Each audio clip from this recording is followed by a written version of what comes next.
Okay, can I call the meeting to order, please? Now we open, I'll say welcome to Monday, April 7th meeting of the St. John Common Council. We always open our meetings with a land acknowledgement, and this evening, Councillor Ogden is reading that for us. So over to you, Councillor. Thank you, Mayor. Land acknowledgement. The land on which the city of St. John, or Mennequest, is situated is the traditional territory of the Wolastoqey. The Wolastoqey, along with their indigenous neighbors, the Mi'kmaq and the Passamaquoddy, signed peace and friendship treaties with the British Crown in the 1700s that protected their rights to lands and resources. Could we pause for a moment, please?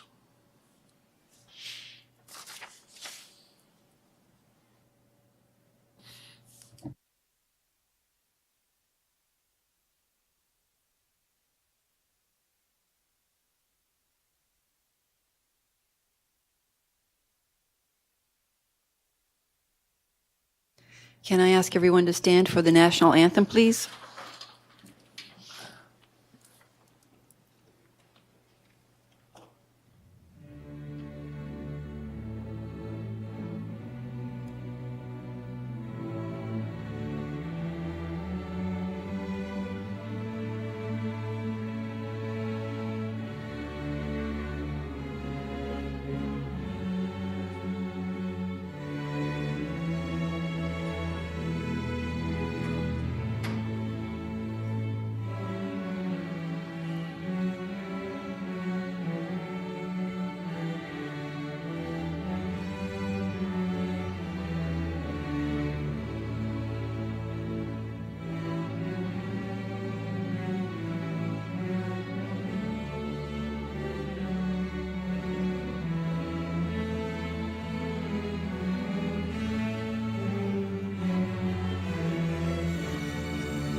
Okay, City Clerk, over to you for the next item, please.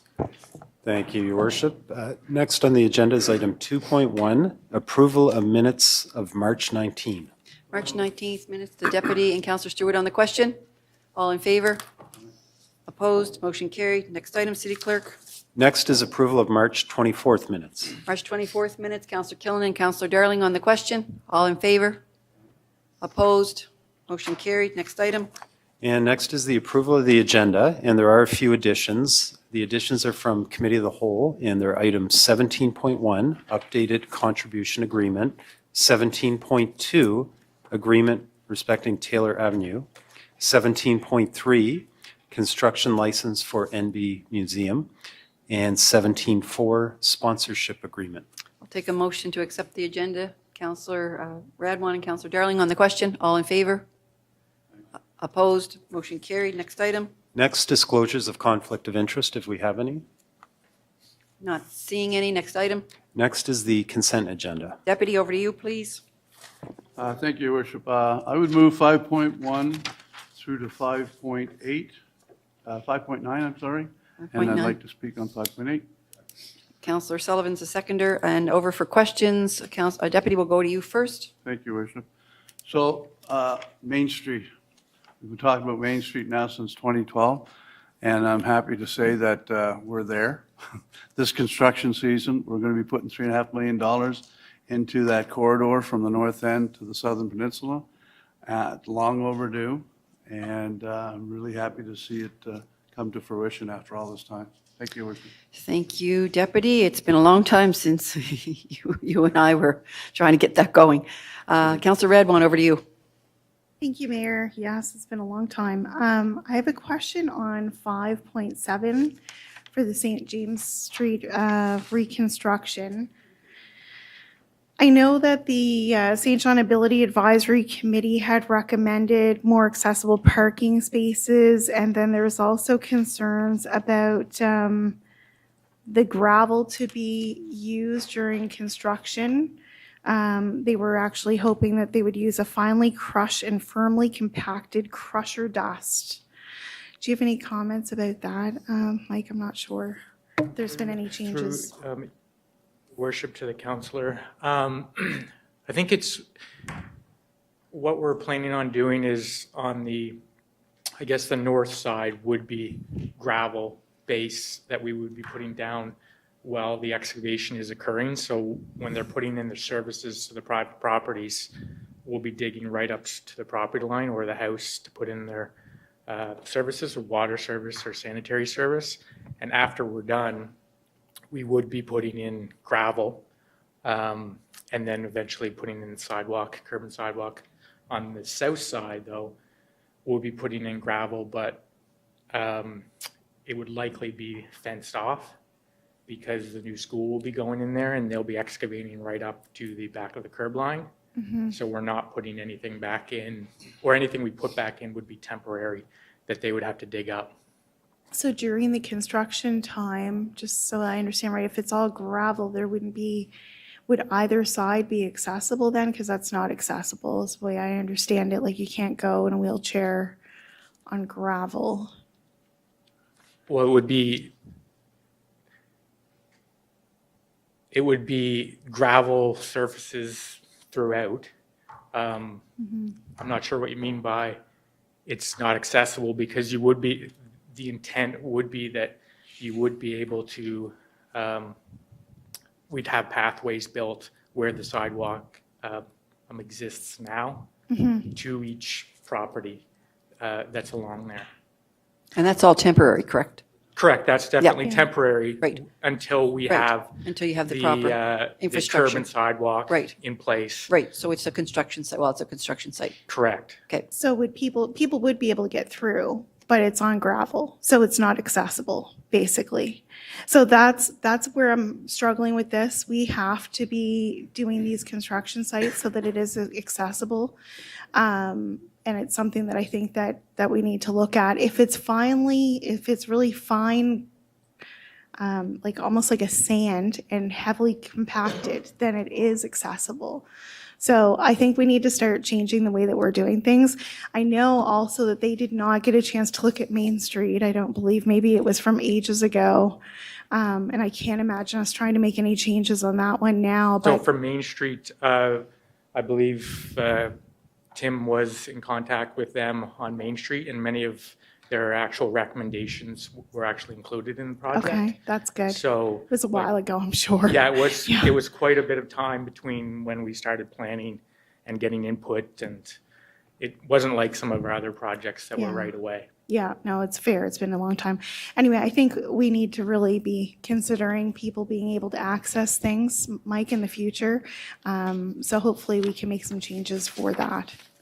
well, that's another conversation, I think, because do you want people going through a construction site would be the other thing as well. So that's another talk for another day, but Councillor Ogden, over to you.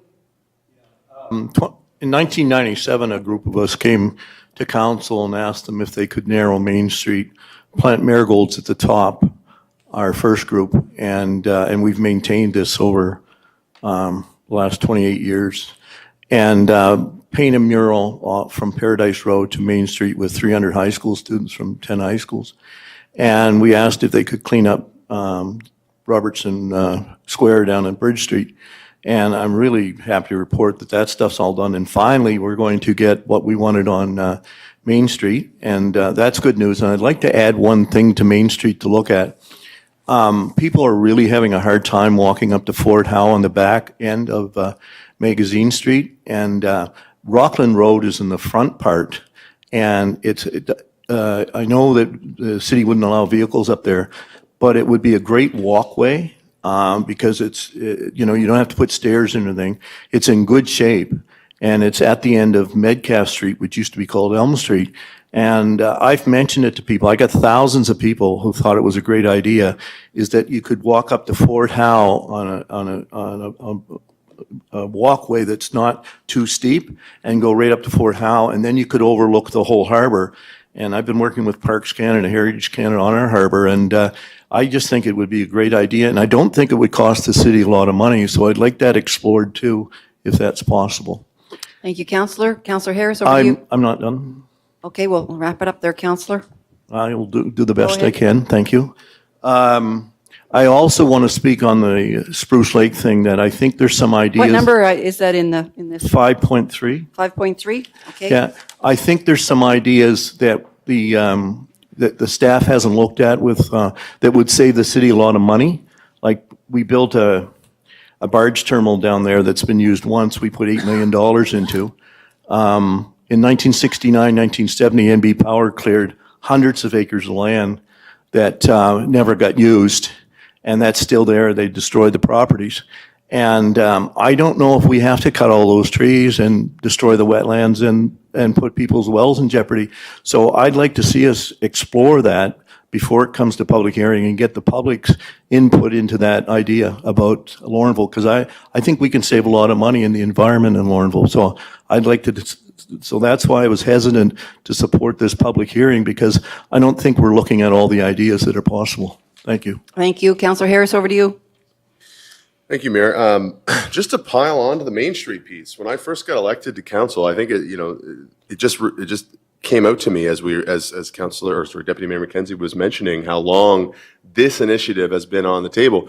One of the first things I did when we were doing our ride along with staff, with former Commissioner Hamilton, who's now in Halifax, was ask her about getting a plan like we had for the Central Peninsula in the Old North End. And really, like, just so that the public's aware, and just to kind of remind us, as sometimes the best ideas and the best initiatives really do come from our friends, our neighbors, and the public. Morgan Lanigan, a resident who lives in that area, who is very active. He's participated in Plan SJ. He's participated in the 10-year strategic plan and other things. He was the first to point out to me that along Main Street, there are 10 acres of developable land that is just poorly used, poorly arranged, or blocked by just an overbuilt road system. And that was my first question to Commissioner Hamilton.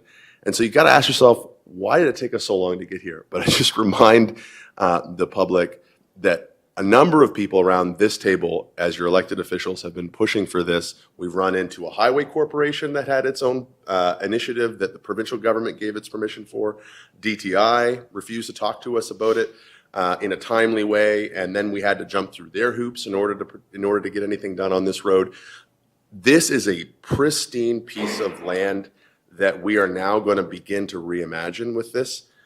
So I'm very happy to see this, and I wouldn't have pushed so hard around that Main Street corridor for this initiative had it not been for residents like Morgan Lanigan, who are paying attention, doing some numbers, and realizing what a sensible city should look like around its connected areas. So just a shout out to Mr. Morgan Lanigan for bringing this to my attention in 2020 and for kind of taking me through it, and then for staff being willing to kind of run through the ringer, really, because there were at least 2 different levels of bureaucracy in order to get anything done here. And so we're finally there. We're going to get some work done there. It's an important passageway from the Central Peninsula to the North End that we are going to be able to be walkable for active transportation users as well, and hopefully we'll be able to develop some of that vacant land there. So I just wanted to pile on to the Main Street praise because it is a huge piece for the city. Thank you. Thank you, Councillor. Councillor Radwan, what's your item? Yeah, I just wanted to mention, humor me for a moment. What- I am very confident. which white that- item was it, Well, though? it's kind of following up on Barry was chatting about Laurinville. I just want to make it very clear that I'm very confident that city staff are not going to make any recommendations on anything that would damage somebody's wells, whether it be Laurinville or anywhere else. I just wanted to comment on that. Thank you, Councillor. On the question for consent, all in favor? Opposed? Motion carried. Mr. Baker, before I leave you, I just want to say you did a great job this morning on CBC. I meant to send you an email, but my life's crazy on Mondays. Next item, City Clerk. Thank you. Next item is item 6, members' comments. Members' comments. Councillor Sullivan, over to you first. Thanks, Your Worship. As you're aware, the New York Times has taken great interest in our city of St. John, and so I'm sure they're tuning into our YouTube channel tonight. And I thought I would give them a few items to start off part 2 in their St. John series. First of all, congratulations to a couple of groups that we have in the city. Interaction School for Performing Arts, which does a wonderful job with children in the arts and particularly around drama, just finished their run of Legally Blonde at St. John High School there 2 weekends ago. And I just want to congratulate them and everybody involved with that show. A couple of our can't find anywhere else stores. One of my favorites, my family, is Heartbreak Boutique and Obscurity. Just went through a little renovation and change on Germain Street. So just a shout out that folks who are fans of those stores should go check out their newly renovated digs at 88 Germain. Hats on the Square is now Hats in Market Square. Another good St. John's success story. So, you know, if you're looking at coming to St. John from New York this summer, Times readers, we have all sorts of great little stores you won't find anywhere else here. And depending on your timing, you know, in my social media feed, summers in St. John, why would you want to be anywhere else? You probably wouldn't know it to look at me, but I'm a big fan of ribs. And Rib Fest is coming back, and it's now Rib Fest 506 at the Container Village, and it's going to be June 12th to 15th. So you might want to start cutting back now so you're nice and hungry for Rib Fest. Also, I saw in my social, Moonlight Bazaar, one of my favorite nights uptown where I usually stop in at Heartbreak and Obscurity anyway, is July 19th. And I'm sure, like, we have so much going on this summer, I better start listing them now because we're going to be full talking about these for the next 3 months. Thank you, Councillor. Councillor Radwan. Thank you, Mayor. I love your local plugs there, Councillor Sullivan. Those are great. I wanted to do a little plug as well. I hope everybody has their popcorn ready tonight because Olivier Bergeron is a 22-year-old New Brunswicker. He is from Kedgwick, and he's only 22. He does alternative music, and he is battling it out tonight to get into the top 24 of American Idol. And I just feel like sitting on my couch with my New Brunswick flag, you know, because I'm so excited. And he's a trucker from New Brunswick. The last night show showed a picture of go this way to Fredericton, showed our highways, showed him working as a trucker. So hopefully everybody is rallying to support New Brunswick. We're on the map there at American Idol. Sounds great. I heard him on CBC. Fabulous. All right, sounds good. Next item, City Clerk. Thank you, Mayor. Next, we're into the proclamations. Item 7.1 on your agenda is a National Public Safety Telecommunications Week proclamation. Whereas emergencies can occur at any time requiring police, fire, or emergency medical services, and whereas when an emergency occurs, the prompt response of police officers, firefighters, and paramedics is critical to the protection of life and preservation of property. And whereas the safety of our police officers, firefighters, and paramedics is dependent upon the quality and the accuracy of information obtained from citizens contacting the Public Safety Communications Center, and whereas the Public Safety Communications Center is the first link to citizens seeking emergency services. And whereas every year during the second week of April, the telecommunications personnel in the public safety community are honored nationally, and whereas April 13th to 19th, 2025 is recognized as National Public Safety Telecommunications Week. And whereas National Public Safety Telecommunicators Week is a time to celebrate and thank the Public Safety Communications Center operators for their compassion, their understanding, and their professionalism in the performance of duty serving the public.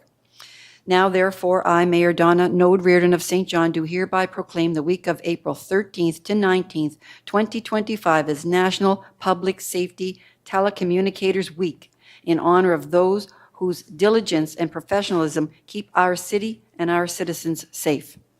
Next item, City Clerk. Next is another proclamation, 7.2, and this is for Religious Neutrality Day. Whereas April 15th, 2025 marks the 10th anniversary of the Supreme Court of Canada's decision in Mouvement Laïque Québécois versus Saguenay City 2015 2 SCR 3, which affirmed the principle of religious neutrality in public institutions. And whereas the decision underscored the importance of maintaining a secular space where individuals of all faiths and beliefs can coexist in harmony and mutual respect. And whereas the City of St. John is committed to upholding the values of equality, diversity, and respect for citizens regardless of their religious beliefs or non-beliefs. And whereas recognizing Religious Neutrality Day provides an opportunity for our community to reflect on the importance of religious neutrality and to promote awareness and understanding among all residents. And whereas this day serves as a reminder of our dedication to fostering a harmonious and inclusive society where everyone feels welcome and respected. Now, therefore, I, Mayor Donna Node Reardon of St. John, do hereby proclaim April 15th, 2025 as Religious Neutrality Day in the City of St. John and encourage all residents to join in commemorating this important milestone to participate in educational events and discussions on the significance of religious neutrality in our society. I'll just mention quickly, when I was first elected in 2012, we had the Lord's Prayer, and then we said we need to diverse that out, and then we tried to get ministers and other faith leaders to come, and that they're busy, and there's so limited of them, and so we ended up with O Canada, and so that's the best. Next item, City Clerk. And next is the final proclamation, 7.3 on your agenda, World Hemophilia Day. Whereas on April 17th, the bleeding disorder community will be celebrating World Hemophilia Day. The theme of this year is Access for All, Women and Girls Bleed Too. Whereas today, women and girls with bleeding disorders are still underdiagnosed and underserved. The global bleeding disorder community has the power and responsibility to change this. Through recognition, treatment, and care, the quality of life for these women will improve and the bleeding disorder community will become stronger. Whereas World Hemophilia Day 2025 is a call to action for governments, healthcare providers, and advocates worldwide to close the gaps in care for women and girls with bleeding disorders. This year's theme highlights the importance of equity in healthcare, shining a light on the strength, resilience, and contribution of women and girls with bleeding disorders. Through global awareness efforts, we can break the stigma, improve education, and foster better outcomes for all. Whereas together we can create a future where treatment for all is a reality, and equity, care, and empowerment define the lives of those living with bleeding disorders. Let's join hands on April 17th, 2025 to ensure that women and girls with bleeding disorders are not left behind. Now, therefore, I, Mayor Donna Node Reardon of St. John, do hereby proclaim April 17, 2025 as World Hemophilia Day in the City of St. John. Next item, City Clerk. Thank you. Next is the public hearing, but we're a few minutes early, so we can skip over to the bylaws until 6:30. So 10.1 on your agenda is a zoning bylaw amendment for 801 Loch Lomond Road. And I wanted to point out that Councillor Killen, I believe you were absent for this one, and so this is for a third reading. Okay, so I'm passing this one over to Chris McKeel. Thank you, Your Worship. Your Worship and members of Common Council, before you this evening for third reading is an application for rezoning that was submitted by Hughes Surveys and Consultants for a portion of 801 Loch Lomond Road. The application will rezone the site to corridor commercial, which will permit the development of an animal shelter to be run by the SPCA. The application did receive first and second reading on March 24th, 2025. Following the required public hearing, and I can confirm that all legislative requirements of the Community Planning Act have been met, and the item is now before you to move forward with third reading. Okay, City Clerk, the two motions. Your Worship, we would require the two motions of approving third reading in its entirety and then approving third reading by title. I got Councillor Stewart and Councillor Sullivan approve third reading by entirety on the question. All in favor? Opposed? Motion carried. A law to amend the zoning bylaw of the City of St. John. The zoning bylaw of the City of St. John enacted on the 15th day of December 2014 is amended by amending Schedule A, the zoning map of the City of St. John, by rezoning a piece of land having an area of approximately 1.32 hectares located at 801 Loch Lomond Road, also identified as a portion of PID 00436659, from business park commercial to corridor commercial. Thank you. I'll take a motion to approve third reading by title. Councillor Harris and Councillor Darling on the question. All in favor? Opposed? Motion carried. A law to amend the zoning bylaw of the City of St. John. Next item, City Clerk. And the next is item 10.2, another third reading, and this is for zoning bylaw text amendment, crisis care facility. Mr. McKeel, back over to you for the intro. Your worship and members of Common Council, before you this evening for third reading is an application for text amendments to the rezoning bylaw that was initiated by Growth and Community Services. The application will amend the crisis care facility definition and add it as a permitted use within the utility service zone. The application did receive first and second reading on March 24th, 2025, following the required public hearing, and I can confirm that all legislative requirements of the Community Planning Act have been met, and the item is now before you to move forward with third reading. Okay, City Clerk, I'll move over to you for the motions required. So again, two motions in this case, approval of third reading in its entirety and then approval of third reading by title. Third reading in its entirety, Councillor Sullivan and Councillor and the Deputy on the question. All in favor? Opposed? Motion carried. A law to amend the zoning bylaw of the City of St. John. The zoning bylaw of the City of St. John enacted on the 15th day of December 2014 is amended by 1, deleting the definition of crisis care facility at section 3.1 and replacing it with the following. Crisis care facility means an establishment that provides short-term accommodation to a person in crisis requiring immediate lodging and may involve supervision and personal support services. 2, deleting the words one per employee immediately following crisis care facility in the table at paragraph 42B and replacing them with at the discretion of the development officer.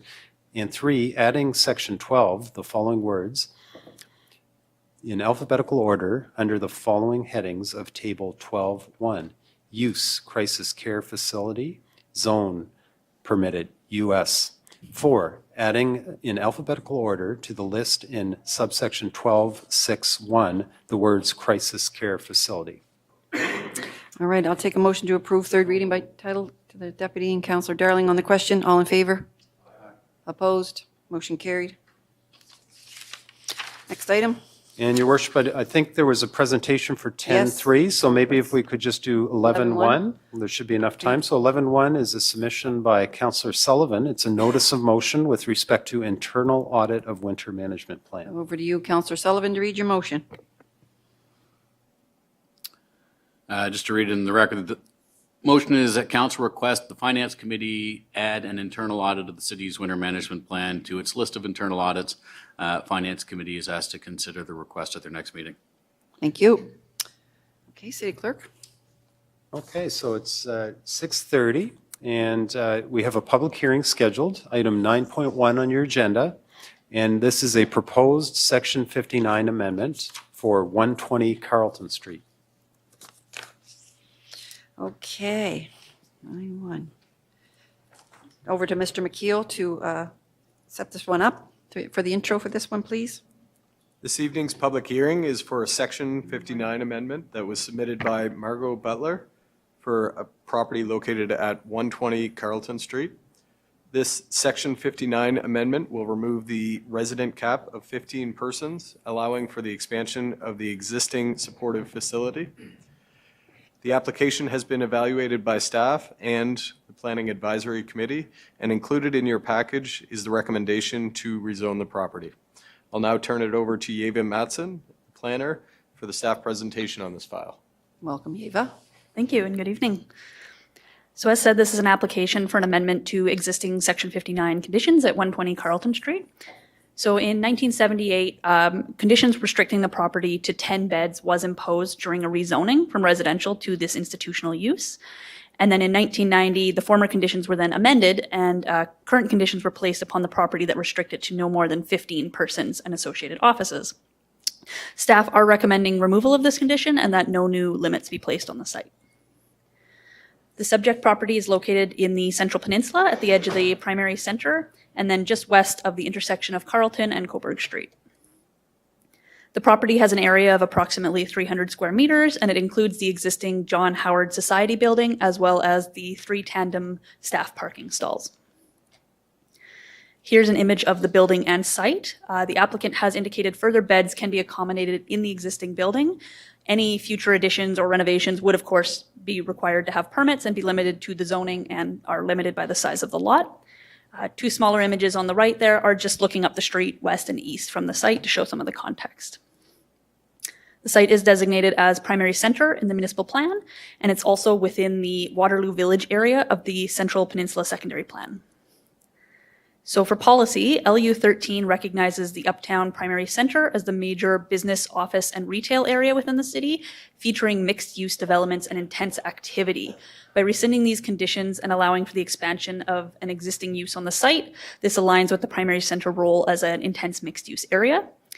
LU 19 ensures the Uptown maintains a compact urban form, and this site has operated as a supportive facility for over 4 decades, and expanding its operation allows for that continued compact urban form.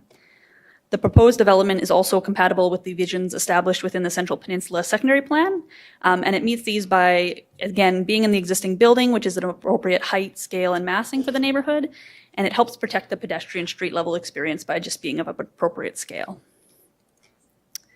The site is zoned neighborhood community facility, which is designed to accommodate a range of community-oriented facilities such as arenas, schools, recreation facilities that are complementary to kind of surrounding residential neighborhoods. But it is designed to also accommodate supportive facilities and supportive housing. So the St. John Howard Society has operated in this existing supportive facility for over 4 decades, and it is an appropriate use of the CFN zone, and it conforms to the zone itself. With the removal of these conditions, the number of beds and any expansion would still need to meet the current zoning standards. Letters were mailed out to property owners within 100 meters of the subject site on March 5th. 1 letter opposed to the amendment was submitted. Public notice was posted on March 10th on the website, and then PAC was held on March 18th. PAC and staff are in alignment and are recommending that council rescind the conditions imposed on 1990 on the property and then impose no new conditions. I'm here for any questions, as is the applicant. Thank you. Thank you. All right, we'll do questions, I guess, after the public hearing, right? Yes. Yeah, okay. All right, so I will open the public hearing, and I'll ask if there's anyone here this evening who would like to speak against 120 Carleton Street application. I'll ask again if there's anyone here who would like to speak this evening against the application for 120 Carleton Street. And I'll ask for the 3rd time if there's anyone here who would like to speak against the application for 120 Carleton Street. Okay, I'll ask if there's anyone here who would like to speak in favor of 120 Carleton Street. I'll ask again if there's anyone here who would like to speak in favor of 120 Carleton Street.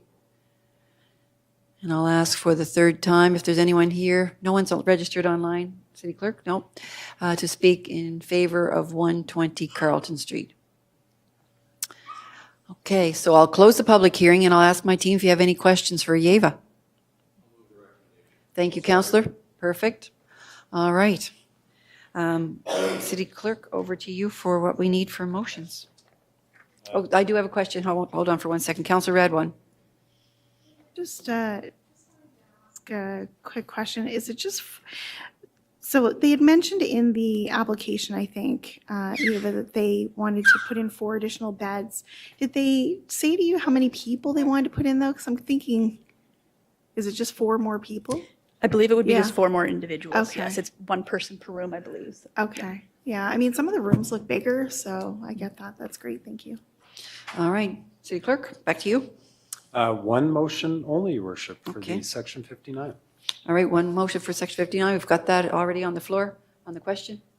All in favor? Opposed? Motion carried. Next item, City Clerk. Next, we're back to the consideration of bylaws, Okay. item 10.3. And 10.3 is a zoning bylaw amendment, rescission of previous section 39 condition, section 59 condition, and section 59 condition agreement and subdivision agreement for 125 Gault Road. Mr. McKeel, back to you again for the intro. Your worship and members of Common Council, before you this evening for third reading is an application for a rezoning and Section 59 amendment that was submitted by Hughes Surveys and Consultants for a portion of the property located at 125 Gault Road.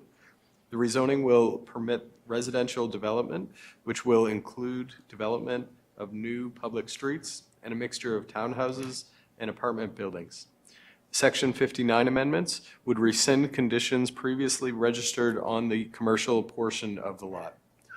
The application did receive first and second reading on January 13th, 2025, following the required public hearing, and I can confirm that all legislative requirements of the Community Planning Act have been met, and the item is now before you to move forward with third reading. I'll now turn it over to Yeva Matson, planner, for a staff presentation for this file to provide an update on the proposed sidewalk construction on the west side of Gault Road. Eva, over to you. Good evening again. So as said, I have a very brief presentation for you that's really intended to add some clarity around the conditions. So on December 10th, PAC adopted a motion to adopt an amended staff recommendation. Staff were in support of these additional recommendations, which included curb and sidewalk installation along the west side of Gault Road from the development down to the intersection with Manawagonish. There was also a condition regarding access to the site for construction purposes be from Gault Road and not through the existing Monte Cristo subdivision, and then that cannabis retail be prohibited within the portion of the site zoned general commercial. These additional recommendations were reflected in the chair letter from PAC and included in the resolution sheet as part of the package at the public hearing before council.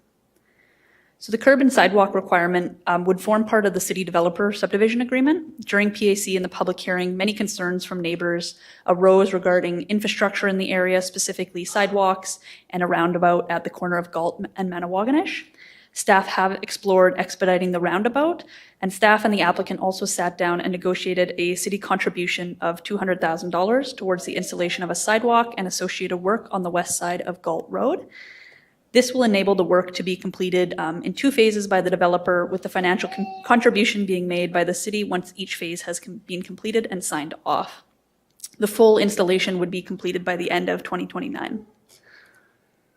So on screen, you can see a visual of what this would look like. Right now in purple is the existing sidewalk on the Hitachi side of Gault Road, which is the east. And then phase A would actually be from the intersection up to just before the multi-unit apartments. And then phase B would be in front of those two multi-unit apartments that front onto Gault. The green circle is approximately where a crosswalk would be. And the intention of the additional recommendation to require installation of curb and sidewalk would just see that pedestrian network extended across the entire frontage of the site to serve the newly expanded neighborhood down to Manawagonish, which would include that portion that is zoned general commercial. General commercial zoning supports commercial uses that are generally more targeted towards the neighborhood, convenience stores, kind of things like that. And having better pedestrian access to this site would be beneficial for the neighborhood. The zoning to the east side of Gault Road and the Manawagonish kind of intersection there is corridor commercial, which is commercial uses that are more automobile orientated, such as service garages and the like. So it could benefit from connection, but maybe not as likely as much as the general commercial zoning. The sidewalk will be created in two phases to align with the applicant's timeline of development. So the city would be giving a contribution of $200,000 towards the entire installation in two chunks.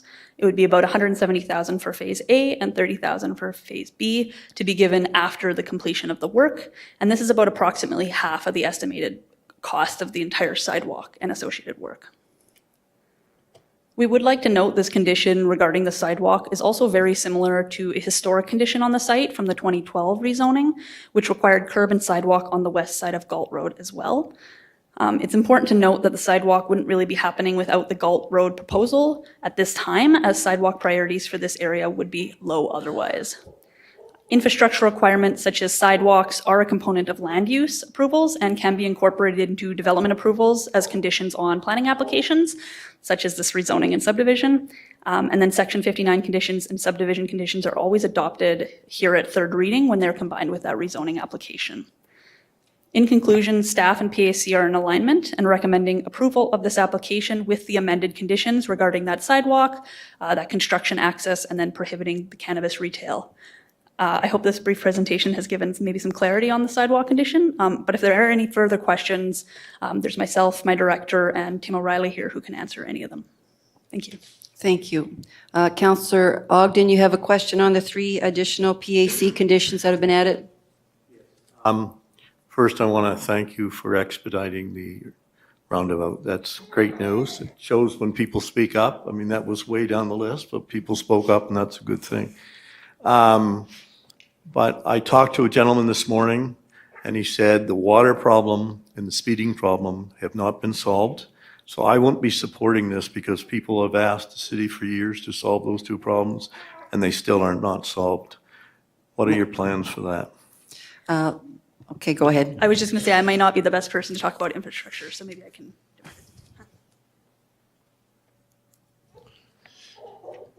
From the speeding situation, the completion of that sidewalk all the way to Gault Road would be a significant improvement for pedestrian safety, because right now, anybody trying to make their way to Manawagan just have to walk on the side of the road. And as we talked about, that installation of a roundabout at the intersection with Gault and Manawaganish will also act as a traffic calming device at the top of the street. As council is aware, we are planning to do 12 different projects in 2025 in terms of installation of speed cushions.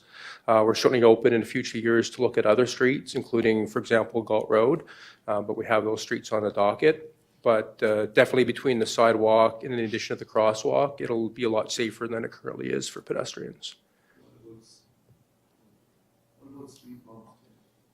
Well, like I said, the speed cushions, whatever kind of version of them, we are doing 12 streets this year.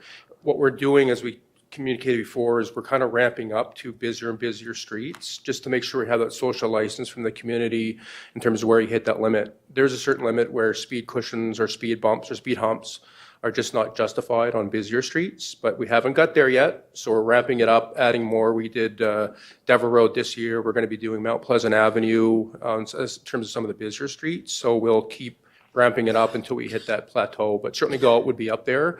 We want to wait a couple more years, get a couple more installations in first. I'm not sure if that's your area, but will the sidewalks solve the water problem? Well, the sidewalks are going to cause the need for a stormwater system to be installed. So it depends on the situation you're talking about, but we are going to be containing the stormwater within the right-of-way and then emptying it off-road at the appropriate locations to, in terms of capturing stormwater. Thank you. Councillor Norton, over to you. Thank you, Your Worship. This has been an engaged community on the Gault Road, and I want to, I guess, thank you. Thank you to select councillors. I know whether it's councillors around here that have worked directly with the developer to sort of come to bring this to a conclusion, or others that have taken calls, and professional planning staff and others that have worked diligently in the community themselves for participating in the process positively as well. There's similar to Councillor Lowe, there's outstanding issues that have been brought about as a result of this application.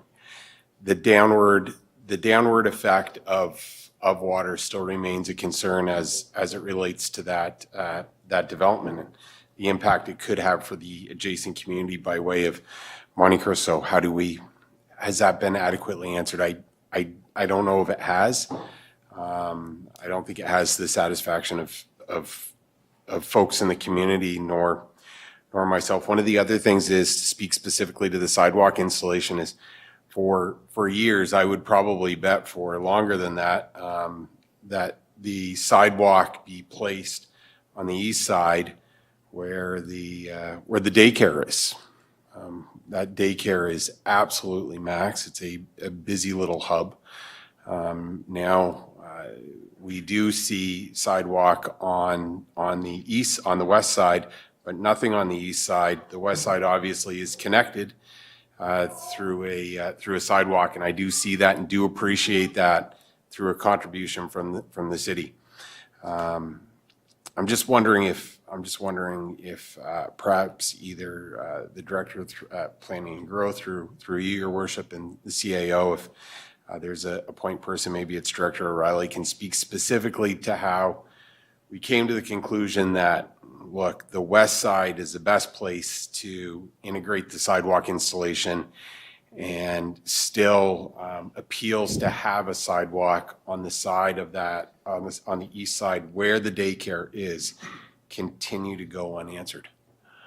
Over to you, Director O'Reilly. Sure. So just to back up a bit, and I think Ms. Mattson mentioned it in her presentation, if it wasn't for this development going on the west side of Gault Road, we wouldn't be talking about a sidewalk on the rest of Gault Road for years to come.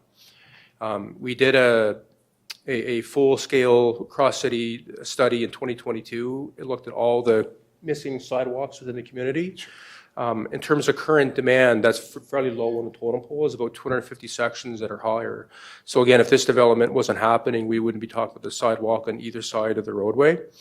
Again, the opportunity on the west side of the roadway was because we have an opportunity to have the developer pay for a large portion of that sidewalk installation, which wouldn't have been the case on the east side. So we're saving some taxpayer money by putting in, which again advanced the project to happen in quicker. There's going to be 2 crosswalks along Gault Road, as Ms. Mattson mentioned, one down at Hitachi, and with the roundabout installation, the one be up the top of Manawagonish Road as well. And again, as mentioned in the presentation, there's certainly some opportunities at the top of the west side that will cause pedestrians to want to gain access to that particular location. In terms of the daycare, one of the challenges we have in St. John, even on streets with sidewalk on one side of it, there's going to be properties on the other that want to get across the street. We always go through a process with every single request to identify if, for example, a crosswalk's warranted to get somebody across the street. But again, we have to look at a certain level of demand before we put them in. Otherwise, they'll almost be everywhere across the city with sidewalks on one side. So we're certainly happy to work with the daycare to see if there's an opportunity there to put one in for the daycare. But legally, pedestrians are allowed to cross Gault Road as long as they're not interfering with traffic that's flowing along Gault Road. But we'll certainly do some research and look into the daycare specifically. It over to the CAO for a second. Thank you, Your Worship. Maybe just to add on to Director O'Reilly, and then I know Director Nalavde can add on to my comments as well. But we did apply through the Active Transportation Fund for funding as it relates to having a sidewalk on the east side. And so that's an application process that we have to go through. We just submitted that in the past, I don't know what it is, couple months or so. And so we are awaiting response from that. It could be 6 months, a year down the road before we actually get a response. And so that's something that we would look to fund as part of an integrated project with the new design roundabout and conduct all that work at once so that we don't have to expend monies that will then get destroyed through the roundabout redesign and reconstruction. So we're hopeful that the horizon will actually align with the developer's plans. The developer's plans being, I think it's 2027, is it? 2029 is the deadline. 2029 to have the work completed. And so we're hopeful we'll here by then be successful and be able to integrate the entire project. Can I get Nort? CAO, I think that's exactly, not to hit an overly positive or jubilant tone, but that's exactly the type of thing that the community needs to hear. Like myself, I'm very, very appreciative of what you say there. That information was absent from this report. I understand that it's speculative at best and understand why it wasn't an omission. It's just, hey, Greg, look, we can't put information in that we don't know the answer to, but to let you know, we haven't forgot about the missing teeth as it relates to the active transportation components that are required in that neighborhood to fill in some of those voids. So Yeah, I don't know how that gets relayed back to community, but I think it's important it gets relayed back to community that here's some of the efforts that professional staff have made as it relates to the application of this grant, and as those projects reach their horizon, where those stars, I guess they meet in a positive outcome to have that sidewalk and I guess completed. So thank you for that. That's very good news. And again, thank you to staff. This is Your Worship. I should say this for concluding remarks, but this is some of the things that have been unanswered in that community as it relates to sidewalks down in Gault in the Monte Cristo subdivision, or water mitigation, or some of those issues. It constantly comes back to one theme, and it's the heavy industrial tax reform. Like, I'm constantly, I hope folks are listening, and I understand that there was conversation on CBC this morning. Like, it's very, very difficult for this council to get those things for those host communities without keeping local tax revenue in St. John to fund essential infrastructure and economic growth. And without that heavy industrial tax reform, it's going to be very difficult to continue to align municipal, provincial, and industry interests to create long-term financial stability. And although this project is not industrial in nature, it's a large-scale residential component. And some of those other things that these host communities are talking about are only made possible through increased cash flow. And we can't do it without industrial tax reform.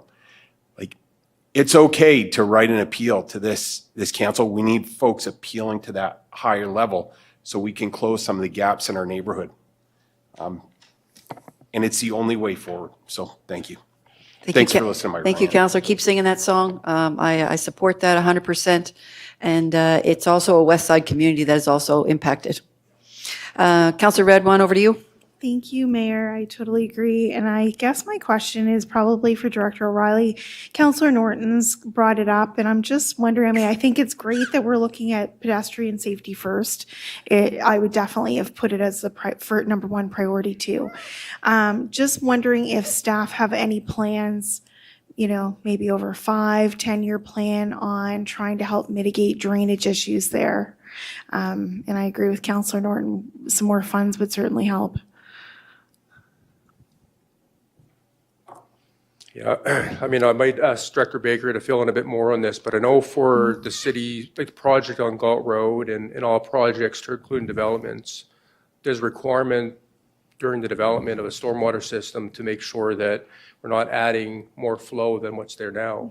In fact, we're starting to introduce requirements for climate change to actually go above and beyond to account for that in the future. So both the Gault Road storm and sidewalk installation, be managing stormwater that way, and we require the developers during the development process to do the exact same thing.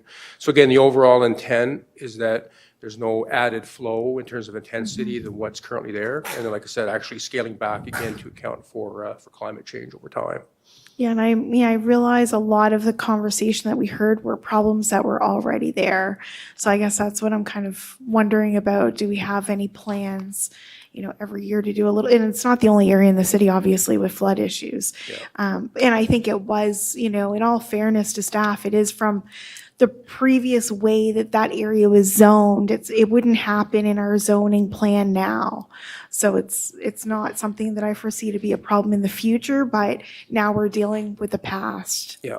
So definitely existing parts of the city, we still have some work to do in terms of resolving issues. But like I said, in terms of this development, in terms of projects going forward, again, we correct the issues and we make sure future developments don't make situations worse. Well, again, keeping an open eye in future years with a capital program or our operating budgets to look to correct problems that might have already been there in existing neighborhoods. I guess what I'd like to see going forward is basically some sort of a plan, whether it be we're doing so much ditching every year, we're doing, you know, so much, like out there, the ditches are actually too deep.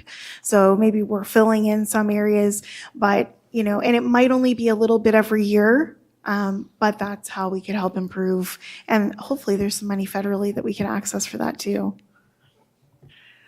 All right, one more question from Councillor Stewart. And I'll be quick.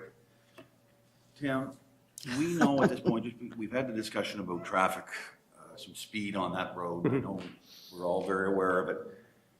Have we thought at this point about what kind of crosswalk we put in there? Is it a signalized crosswalk at Hitachi, or is it just a regular painted crosswalk sign?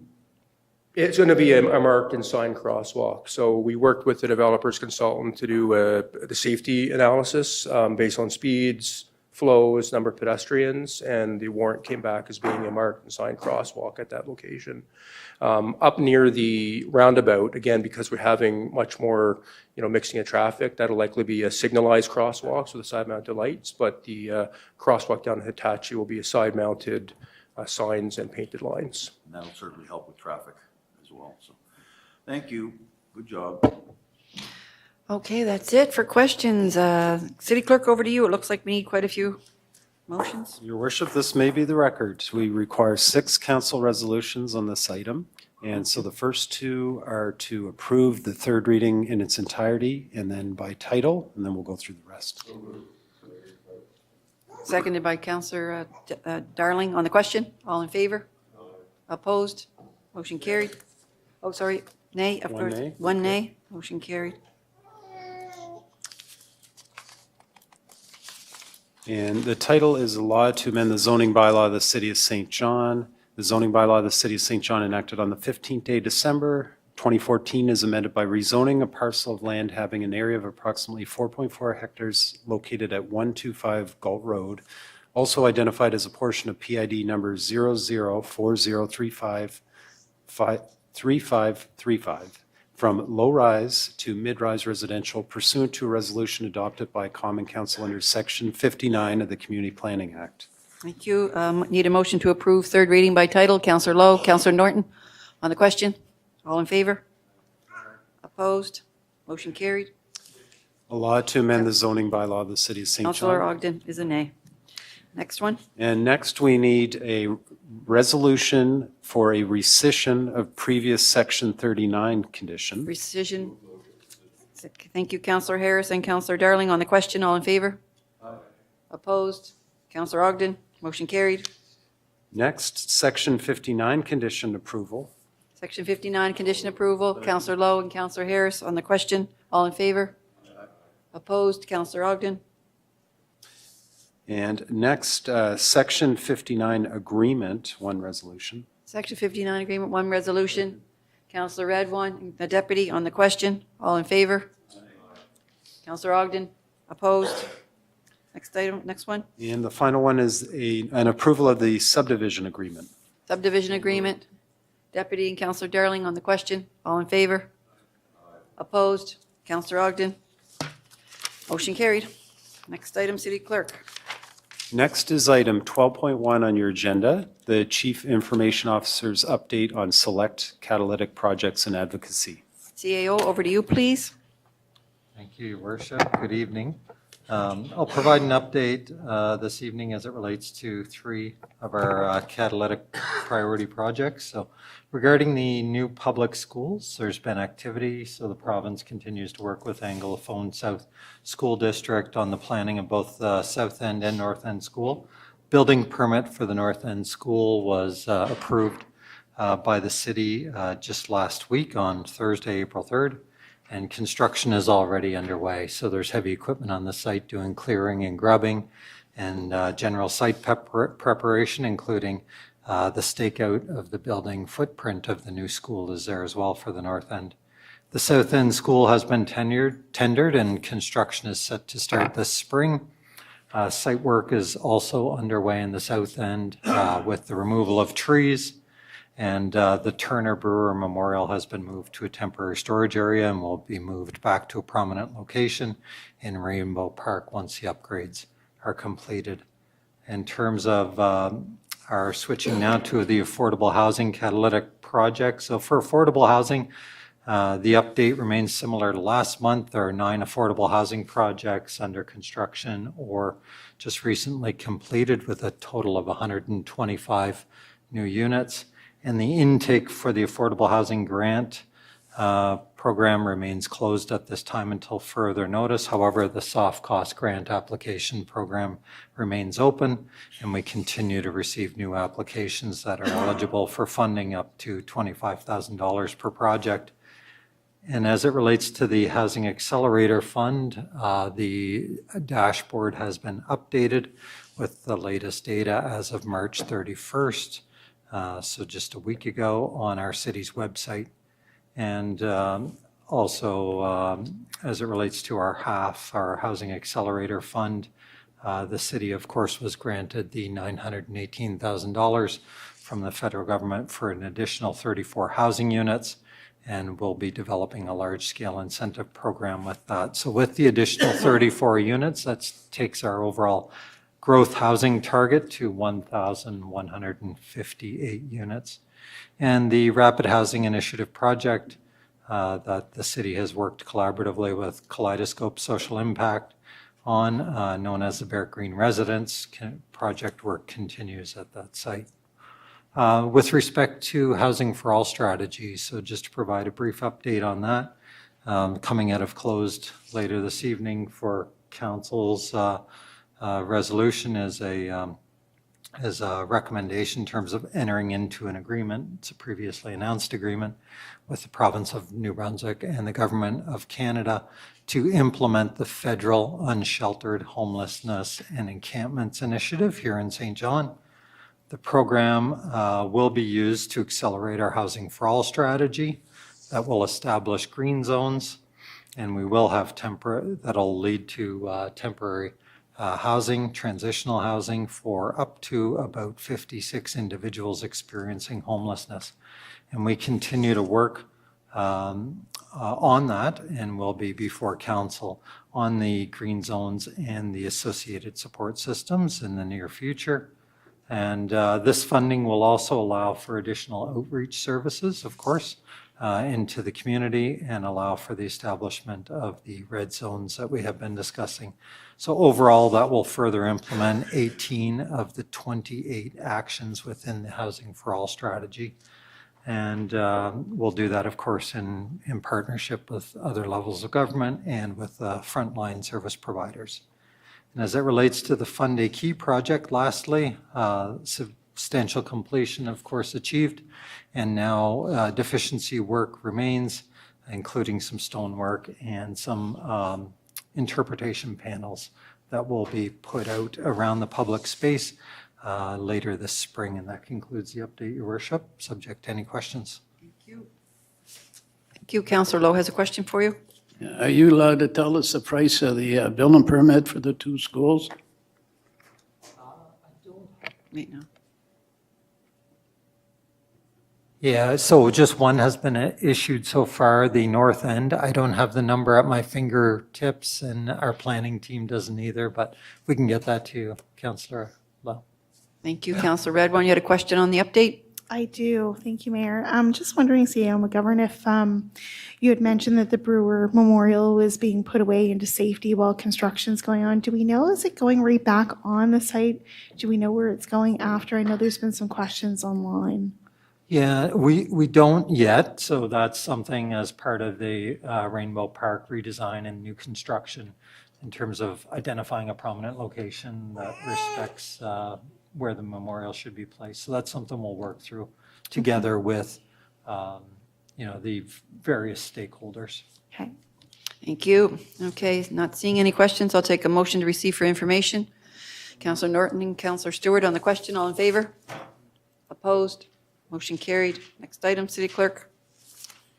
Next is item 12.2, timelines for paved milled roads under the city's annual asphalt resurfacing contracts. Director Fogan, this is going over to you for the intro. Thank you, Your Worship. To Council, this report is in response to a motion from Council 2 weeks ago to require contractors to adhere to strict timelines for paving city streets as part of the city's annual asphalt resurfacing program. We have amended the contract language to add timelines based on site-specific variables for each street. So while the costs are not known for this at the time, this is an increased level of service, which could result in higher costs, but as we say, it's unknown at this time. But Mr. Baker, the city's chief engineer, is here to answer any questions that council may have. Okay. Councillor Lowe, any questions over to you? This was your motion. Yeah, thank you. He needs his light on. What's going on with your light? Oh, no questions? Yeah, thank you. Oh, okay. I love that. That's quick. He said thank you for getting this done for him. Deputy, over to you. Thank you. This is, Councilor Lowe, this is a very important motion. I'm so happy that you brought it forward because it's something that every one of us as councilors have experienced in the city. You know, you might get a little bit lower cost on a project if you say, you know, take as long as you like, don't worry about it. But that cost is transferred over to the citizens. And last year, we really saw it, like in my area, Woodward Avenue, where it took 3 or 4 months after a street was milled to get it paved. And that was just horrendous. And there was 6 or 7 streets in the city the same way. And fully supportive of this motion. This is going to cure that pain that we've been suffering in the past going into the future. So thank you, staff, very much for this. Thank you, Councilor Lowe, for bringing it forward. Thank you, Deputy. Councillor Redwan. Thank you, Mayor. I absolutely love the motion too. I did have a bit of concern about the report though. So I mean, it's great that we're going to try to get like the mill time down, but it also states that the cost will probably go up by us doing it. So I really worry about our infrastructure deficit because it's already so high. With that said, at the same time, people are having their cars beat up because they're trying to go over these milled roads. Do you think that this is, Director Baker, do you think this is the best way for us to balance the two? Through your worship to the councillor, yeah, I do actually think it's the best way because it's one of the ways that we can use to try and keep the contractor working on our streets, on our projects, and not moving to other areas to complete their work. What we're trying to do is if they mill 4 or 5 streets, 5 or 6 streets, that we give them a timeline and we break it up into buckets. So that they're not doing too much at one time, and we're breaking it down into smaller actual schedules, as opposed to what we were doing was really just having October 15th as a deadline, and then not having any individual deadlines in between. So every time they mill a street, there'll be a new time frame for each street, basically. The only other question that I really had when I was going through this is, have we ever considered purchasing the equipment that we need to mill the streets ourselves so that we could time it with the contractor? It's probably not cheap, I would imagine, but. I would expect that a milling machine would be very expensive. Yeah. Have you ever looked at it? No, we haven't looked at it. I think that's something that we could look at, but it'd be a rather large investment, and then you'd have to have staff to be able to do it. To do it, because then you also have trucks that your millings go into the back of trucks, and in some situations they actually use the millings in their asphalt mix design. So there'd be a certain scenario of like how that would work. Well, there's a business idea for somebody, isn't there? We need more people to mill roads, so, you know, it would be a good business proposal. Thank you. Director Baker, stick with the sidewalk plows first. That's your number 1 priority before you go to milling machines. All right, seeing no more questions on the, I'll take a motion. Do I have a motion? I have a motion on the floor already? No, I got Councillor Killing and Councillor Darling on the question. All in favor? Opposed? Motion carried. Next item, City Clerk. Next is 13.1, a submission by the Finance Committee, the 2024 to the 2034 Utility Fund Long-Term Financial Plan. Councillor Sullivan, over to you for the intro. Thanks, Your Worship. People accuse the City of St. John Council of a lot of things, but one thing they can't is our plans sit on the shelf. We certainly are a council that works the plans that we create, and what we're bringing before you tonight is the long-term, 10-year long-term financial plan for St. John Water. as well as amended debt management and capital budget policies that support the implementation of the financial strategies within the plan. So I'll move the recommendation that's in the kit, and if I get a seconder, I'll add a few short comments. The deputy seconding that for you. Thank you, Worship. Thanks, Deputy. The St. John Water Long-Term Financial Plan, it is a living document. It's created to guide the utility's financial and operating activities for the next 10 years. It will ensure that St. John Water operates as a sustainable utility, meaning it will meet present and future economic, social needs of today's ratepayers without compromising the ability of future generations to meet their own needs.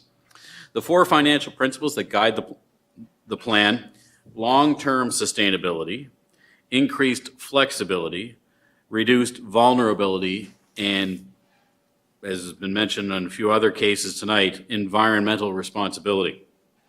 The financial plan sets strategies to address rate affordability, new debt management plan, new capital budget strategies, a reserve fund strategy, and strategies respecting the utility infrastructure deficits.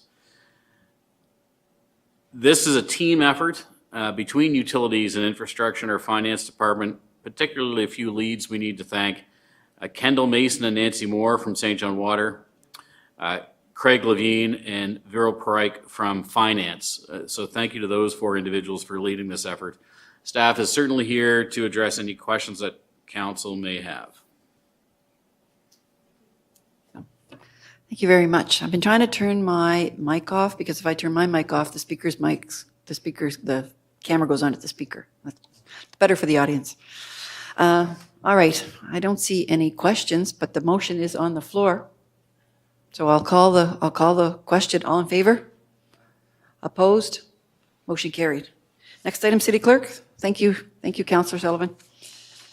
Next, we're into the general correspondence section of the agenda. So the next item would be 15.1. It's a letter from a citizen regarding property tax, and there's a recommendation from staff to receive this for information. Councillor Darling and Councillor Lowe on the question. All in favor? Opposed? Motion carried. Next item, City Clerk. Next is 15.2, and it's a letter regarding a heritage status of property at 239 King Street East. A recommendation to refer to clerk to request the applicant submit a heritage application. Deputy and Councillor Sullivan on the question. All in favor? Opposed? Motion carried. Next item. Next is 15.3, another letter regarding road line of sight obstruction from neighboring properties. Recommendation to refer to CAO to assess if law relating to public streets in the city of St. John and to prevent certain nuisances applies in this instance. Can I get Councillor Norton and Councillor Lowe? Was it on the question? Councillor Redwan.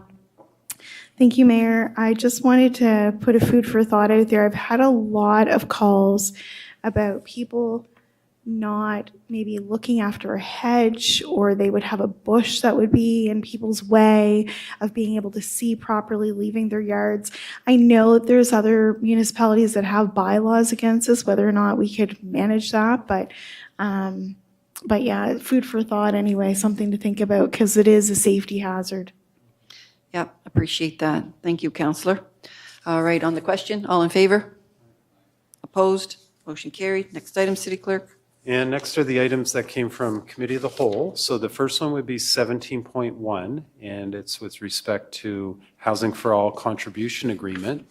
And the resolution would read as follows, that the Mayor and Clerk be authorized to execute the discretionary contribution agreement with His Majesty the King and right of the Province of New Brunswick for a community encampment response plan in support of the implementation of the City of St. John Housing for All strategy, and generally in the form as presented to Committee of the Whole in MNC 2025-107, and that the CAO be directed to implement the program requirements committed by the city generally as outlined in the funding application. A mover and a seconder. Councillor Sullivan. And the deputy on the question. All in favor? Opposed? Motion carried. Next item, City Clerk. And next is item 17.2 from Committee of the Whole with respect to early access agreement and closing date extension Taylor Avenue. The resolution would be that the city enter into an early access agreement with the province of New Brunswick Housing Corporation, generally in the form as presented to the Committee of the Whole at its meeting held on April 7th, 2025, for the purpose of permitting the continued operation of the transitional housing facility known as Somerset Acres on city-owned land prior to the closing of the land transaction, and that the mayor and clerk be authorized to execute the said early access agreement and any other documents ancillary thereto. Okay. Councillor Darling and Councillor Killen on the question. All in favor? Opposed? Motion carried. Don't leave yet, Mr. O'Reilly. Got one quick question for you after this. Next item. 17.3 is next. Subject is construction license for New Brunswick Museum project, and the recommendation is that the city enter into the construction license agreement generally in the form as presented to Committee of the Whole at its meeting held on April 7th, 2025, with the Board of the New Brunswick Museum for the purpose of permitting temporary construction activities on the city-owned land identified as PID 55222129, and that the mayor and clerk be authorized to sign the construction license agreement and any other documents ancillary thereto. Deputy and Councillor Sullivan on the question. All in favor? Opposed? Motion carried. Next item. And the final item from Committee of the Whole is 17.4. It's with respect to sponsorship agreement, and the resolution reads that the city enter into a sponsorship agreement with Saputo Inc., generally in the form as attached to MNC 2025-081, and further that the mayor and city clerk be authorized to execute the agreement and any other documents necessary to effect the transaction. Take a mover. Councillor Sullivan, Councillor Stewart on the question. All in favor? Opposed? Motion carried. Before I go to Councillor Lowe, in the consent agenda 5.4, I had talked to Mr. O'Reilly about our paint procurement recommendation, and I forgot to ask this question during that time. So I'm going to ask it now because it's an important answer. I asked him, why are we buying water-based paint when it only lasts a few months? Over to you. Thank you, Worship. So the City of St. John, the City of Moncton, City of Fredericton, all buy the exact same traffic paint. It's water-based from the company that we're recommending this evening. We all use water-based paint. It's federal regulations, as an example, where we cannot use oil-based paint outside of a certain window. May 1st till October 15th, we're not allowed to use oil-based paint. So it's a pretty small window. It would last longer, but for environmental reasons, that's not required. We've been continuing to trial other products. We tried tape. It's a plastic material as well that we melt down onto the roadway. And there's another product we're continuing to trial. It's called methacrylate. Two compounds come together and put down onto the roadway. All those other products so far are not lasting for more than 1, maybe 2 years. So far the business case is not there to expand past water-based paint. But as soon as we find that sustainable solution and alternative to water-based, we'll certainly go in that direction in the future. But for now, all 3 cities are aligned. Water-based paint is the way to go until something better can be found. Appreciate that. It's interesting that it's federally regulated because no markings are a public safety issue. So you're trying to balance that with oil on when cars are driving over them, and asphalt's an oil-based product, like none of that isn't making any sense to me, but it is what it is. So thank you. I appreciate that. Councillor Lowe, over to you. Thank you, Councillor Lowe. And Councillor Darling.